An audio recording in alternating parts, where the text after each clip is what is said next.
The balanced man of Titus 2 would be someone, if you saw them around work or bumped into them at church, they would be one of those cool, calm, and collected types. They have a solid biblical orientation that keeps them on an even keel emotionally and spiritually. They know God is ruling all things, from the galaxies right down to their little world, and they don't ever think that He has lost touch with where they are. In each sphere of life, the Lordship of Christ is evident. As a dad, this man would be a man who tries each day to be a caring, sacrificially loving husband. Notice I didn't say he was.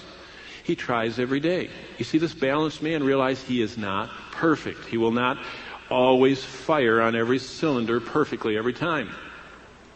Reminds me of my great days as a mechanic. When I was in seminary, do you remember the Arab oil embargo when oil was about as expensive as it is now? I had a gigantic 8-cylinder, one of those old bombs, that was just a boat and just drank gasoline. Before it would even move, it would use a gallon just to get warmed up. And it was in the papers that these Japanese cars were getting better gas mileage. And I, being the mechanic I am, noticed they were 4 cylinders. So I just lifted that hood, pulled off 4 spark plug wires. I had a 4-cylinder car immediately. If you don't know anything about cars, you know that those things fire in a certain order. And I got them out of order, and that car would it was like an exercise machine. And it didn't do very well. So don't operate on your own system. Follow God's system. And this man would be a loving, consistent husband and dad, knowing he was imperfect, like I know I'm an imperfect mechanic.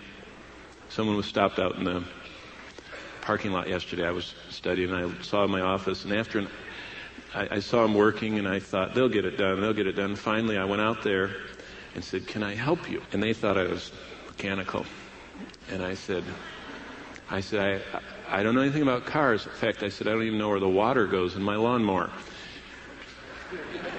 And after they listened to that for a second, they said, I have the manual to my car. Thank you for stopping, By the way, the car is still out there, so I noticed they couldn't figure it out either. But he would be a loving husband, trying to be. As an employer or employee, he would work hard at being diligent and consistent, hardworking. As a believer, he would hold the consistent goal of staying in the Word of God in prayer and ministry, but never discouraging himself by thinking he has to be perfect. That's part of this balanced life.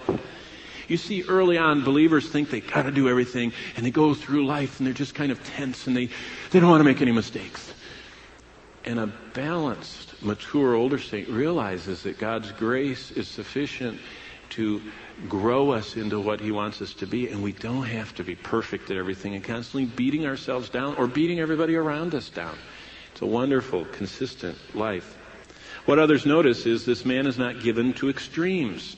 He neither wearies himself with the mistaken idea he alone can solve every problem in the world and everyone's problems around him, nor does he go through life so uncaring of all the problems around him. He is balanced. He tries to follow his personal biblical priorities. He encourages others that he can reach out to in his life to be clinging to the promises of God.